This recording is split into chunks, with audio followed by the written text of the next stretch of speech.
my friends. Today I'm going to give you an update on some of my Hermes purchases that I made over, I would say, the past couple of years from their iconic Constance line. Basically a review on my Hermes Constance collection. We're going to be discussing which Hermes bags and accessories I've been loving and enjoying, which ones I have been neglecting, which Constance bag is no longer a part of my collection, and why, and how each one of my pieces have aged and worn, because I know that there are quite a few concerns when it comes to this particular design. Long story short, is the Hermes Constance line worth the high price tag? So without further ado, if you'd like to find out everything that there is to know about the Hermes Constance collection and more, then make sure to give this video a thumbs up, subscribe down below if you haven't done so yet, and keep on watching. Why don't we start with some of the accessories and work our way towards my updated review on the Constance bag. And the first accessory that we're going to be looking at is one that I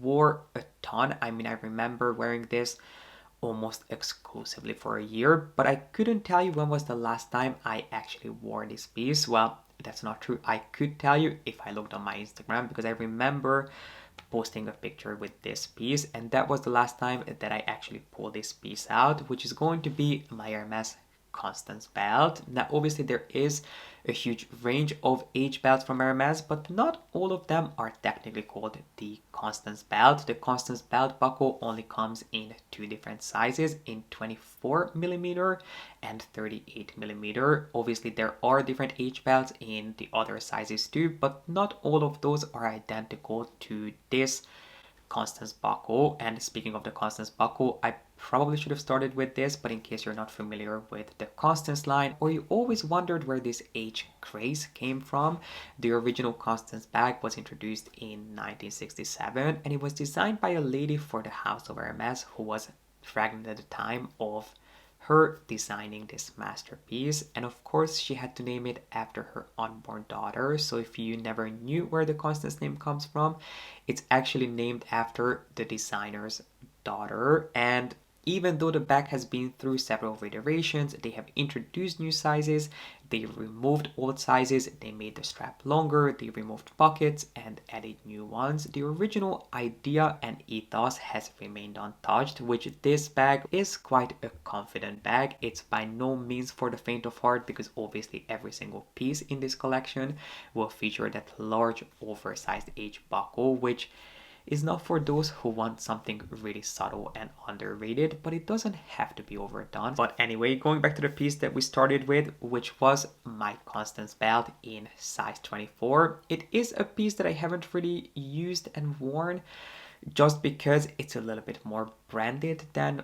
what I like. I do still think that if you're going to pick up an H belt, the best way to do it is to pick it up in a unique finish or an interesting material, which you can buy these in enamel, you can buy them in fun prints, you can of course find them rarely, but you can find them with just a touch of exotic skin. So the one that I have here has a piece of lizard embedded in the metal. I cannot complain about the quality, it is exquisitely crafted.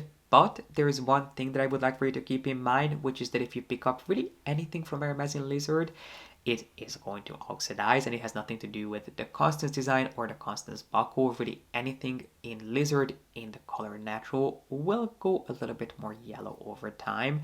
So if you buy a bag that has a beautiful ombre effect to it with white dots, do keep in mind that those white dots will go a little bit more yellow each and every single time you use them. And even if you don't use them, you just expose them to air and natural light, that bag will slowly oxidize. So if you don't like your bags changing color, lizard is not the leather for you. Let's move on to a piece that I think I ended up picking up in 2021. So it's something that I've had for just over a year now, and it is my Constance Slim wallet, and it was actually the most recent addition to the Constance wallet family, because the Constance bag not only inspired belts but also wallets. But prior to this being introduced, the Constance wallet only came in two different sizes. So there was the Constance long wallet, which, as the name suggests, is a long wallet, a wallet so long that I really think it works best as an evening bag or as a clutch bag, because it is quite a large piece unless you need a wallet that fits everything but the kitchen sink, or you love large oversized bags and you love a wallet that you can really easily find in there. I actually think that you'll find the Constance wallet quite overwhelming because it really is huge for a wallet. So unless you're looking for a clutch bag that you can carry on its own, I don't think the Constance wallet is really for you. I have looked at the Constance Long several times. I considered buying it, but I always ended up opting for the Kelly wallet instead, because the Kelly wallet is a big wallet, but it's not nearly as overwhelming as a Constance Long. So as I said, if you're looking for a Constance inspired clutch bag, you're going to adore the Constance wallet. But if you're looking for an actual functioning wallet, one that you can fit into most of your bags, I don't think the Constance Long wallet is for you. But then there was also the Constance Compact, which was a little bit smaller than the original Constance wallet. It was about the same size as this in terms of the length, but it was a lot thicker and it also had different compartments. Whereas the Constance Slim only really has one large compartment and two, I guess you could call them pockets.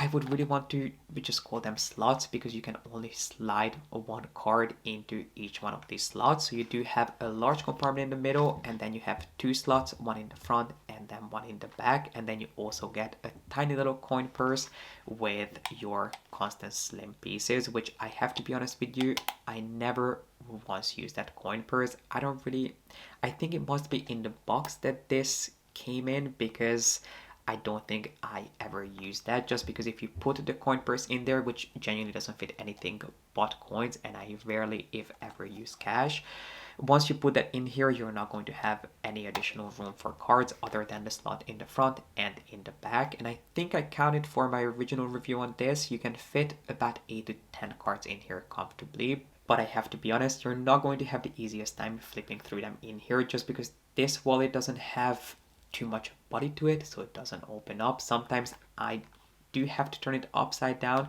to find a specific card, but if you only carry a handful of cards and there are really only one or two cards that you use regularly that you need access to, this I think you will very much enjoy. Or if you love a smaller bag and you're looking for a card holder that is just a little bit more substantial, this is honestly just such a fun piece to have in your collection. I do have to say that it has aged and worn pretty well, even though it's something that I wasn't that careful with. I mean, when it comes to SLGs, these are things that we handle a lot. They go in and out of bags, they go in and out of our pockets, and it has aged really beautifully. I mean, it is something that has definitely got a couple of scratches and marks on it. There's one on the front and there's one on the back, which is surprising because I've never had that issue with any of my other Epsom pieces, but I guess because it's so small, I wasn't as careful with it. I'm sure that it was pressed against my MacBook in my bag and different things. Honestly, I used it and I didn't really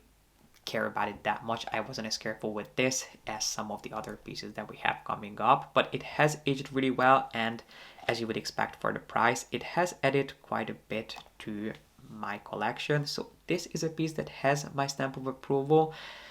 Is it worth the money if you already have a pretty extensive SLG collection? You already have different card holders and different wallets. Is this going to add anything new to your collection? I don't really think so, but if you're looking to invest in that one piece, a piece that you can be creative with, you can turn it into a belt bag, you can wear it as a mini bag, or use it as a glorified card holder in some of your smaller bags. This is something that I think you're going to have a lot of fun with. And finally, let's move on to my Constance bags, which the Constance bag, similar to the wallet, do come in several different sizes, starting with the micro Constance bag, which you really don't see too much of out there. Then the mini Constance, which measures 18 centimeters. It is my preferred size of Constance, which this is the piece that inspired me to do this video, my most recent Constance 18 in the Butler, which if you have not seen my unboxing on this piece, I will make sure to have it linked down below for you. It was the last video that I did, so the one that went up right before this one, and this is the piece that inspired me to do this and update you on my other Constance 18, which we have coming up. But other than the Constance 18, there's also the Constance 24, which is a piece that I bought previously, and I quickly realized that it just wasn't the bag for me. I felt that it was way too bulky and thick to carry it as a crossbody bag, which is how I tend to carry my Constance bags, and it really works best as a shoulder bag, and I would never honestly ever double the straps of my Constance bags and carry them as a shoulder bag, not because there's anything wrong with that, but personally I don't think that it suits me. So I tend to carry my Constance bags as a crossbody bag, and it's not something that I was able to do with the Constance 24. However, they have just recently reintroduced the original Constance 24, which does come with a longer shoulder strap, and it only has one compartment, which is something that I personally have not had a chance to see in person. I have seen vintage Constance bags, but I have never seen the new re-released Constance 24, and it's something that I'm kind of curious to see. I have to keep you posted when and if I get the chance to actually try it for myself. But going back to the Constance lineup after 24, you have the Constance 25, which is also known as the Constance Elan, which is just a little bit more elongated. Personally, it's not my favorite shape. And then the largest size of Constance that you can find out there is going to be the Constance 29, which genuinely feels like a briefcase. But I have to say that my favorite size in this entire bunch is going to be the Constance 18. And this obsession of mine started with this bag, which was my first Constance 18, my Constance 18 in black box leather with gold hardware, which to this day is one of the most beautiful bags that I have ever seen. And I actually wanted to take this video to share a little update with you on how this bag aged, because I was kind of nervous getting a bag in box, just because box is so known for being extremely delicate, being prone to scratches and marks, and I am someone who is really grateful for everything that I own, and I like to look after my things. I don't like my things to look worn. I don't like there to be any scratches or marks on my bags. I know that some people love that. I know some people see it as part of the charm of their bags, but personally it's just not something that I appreciate. So I was kind of nervous getting a bag in box, but I do have to admit that this bag has worn beautifully. There are really only 2 scratches that you can find on this bag. One on the front, which thankfully is really shallow. I have no idea how this happened. It wasn't there 1 second and it was there the next, but it's a really shallow scratch, so I'm sure it's something that an Hermes craftsman could really easily buff out.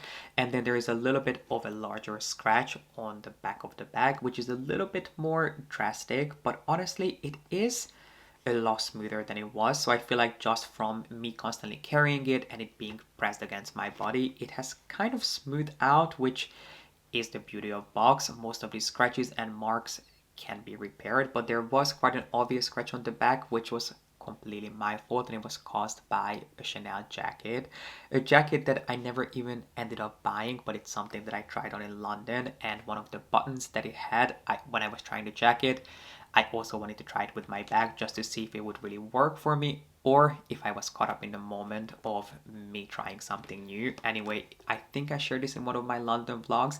I tried this black Chanel jacket at Harrods that had these incredible ornate lionhead inspired buttons, one of which scratched my bag as I was trying it, and I was really mad at myself, especially considering that I didn't even end up buying the jacket. But to my surprise, the scratch has actually gotten a lot better over time rather than it getting worse, which is what I would have expected. But as I said, I think just from me wearing it and the scratch being pressed against my body, it has kind of smoothed out, which I am really, really pleasantly surprised by. And other than these 2 scratches, there's really nothing else on the bag. A part of the bag that I was really concerned about was where the closure is, because that is a part that gets scratched for a lot of people, especially people who have nails or who wear a lot of jewelry, which I don't have long nails and I don't wear a lot of jewelry. I mainly wear a ring or a bracelet, one piece at a time. So I really have no scratches or marks on the closure or underneath the closure even, which honestly I am really, really happy about. Obviously I didn't expect this bag to fall apart. That's not something that you expect from an Hermes piece, but I expected it to be just a little bit more worn, and I have to admit that it is still in pristine condition. Now do bear in mind that I do take pretty good care of my pieces, but it's not something that I ever babied or I was ever really careful with. I used it, I loved it, and it still looks honestly pretty impeccable, which I am of course happy to see. And then the last detail that I wanted to touch on is actually the opening mechanism, which, as we discussed, is not nearly as scratched up as I would have expected it to be, and also it is still quite the challenge to open and close. I mean, I'm not saying that it's challenging, but the closure is still extremely secure. On the wallet, it has become, I don't want to say looser, but it is a little bit easier to open than it was when I first got it, whereas on this bag, it is still extremely strong. Now, I have seen vintage Constance bags that are a little bit more effortless to open, let's just put it that way, but that has probably happened after decades and decades of constant use. When it comes to this bag that I have been carrying for the past year, the mechanism is as strong as ever. It is still quite the challenge to open and close, so I cannot complain about that. Overall, I am just really pleasantly surprised by how this bag has aged, especially considering how concerned I was. And it makes me a little bit more hopeful about using my Vu Butler bag, which the main difference between this and Vu Butler is that Vu Butler is a lot softer and a lot less structured, and my Vu Butler bag is also in a lighter color, which means that it will also show patina, whereas this is in black, so it hides scratches and marks and any sort of changes a little bit better. So if you are contemplating adding a Constance bag to your collection in box leather, I can really only just recommend it, because it is truly a divine piece, and it is worth that little bit of an upcharge, because it is not exactly twice the price as this bag would be in Epsom, but I want to say that it is about 35 to 4,000 euros more expensive than this bag would be in Epsom, and I have to say that in my experience it is really worth that little bit of an upcharge. Well, my friends, this completes today's review on my Constance pieces. I really hope you guys enjoyed it, and if you guys can hear that there's something going on with my voice, or I was really stuffy, I didn't realize, but I think I might be going down with a cold, so I guess we'll find out. I pretty much have no voice left, so I'm going to say bye to you. Thank you so much for watching and being here. I really appreciate you. Please let me know your thoughts on Hermes' Constance creations. Do you have a Constance bag? Any Constance accessories? What are your thoughts, your experience? Would you ever buy one, or it's not something that you love from the brand? I cannot wait to hear your thoughts in the comment section, and I hope to see you back here with a new video really soon.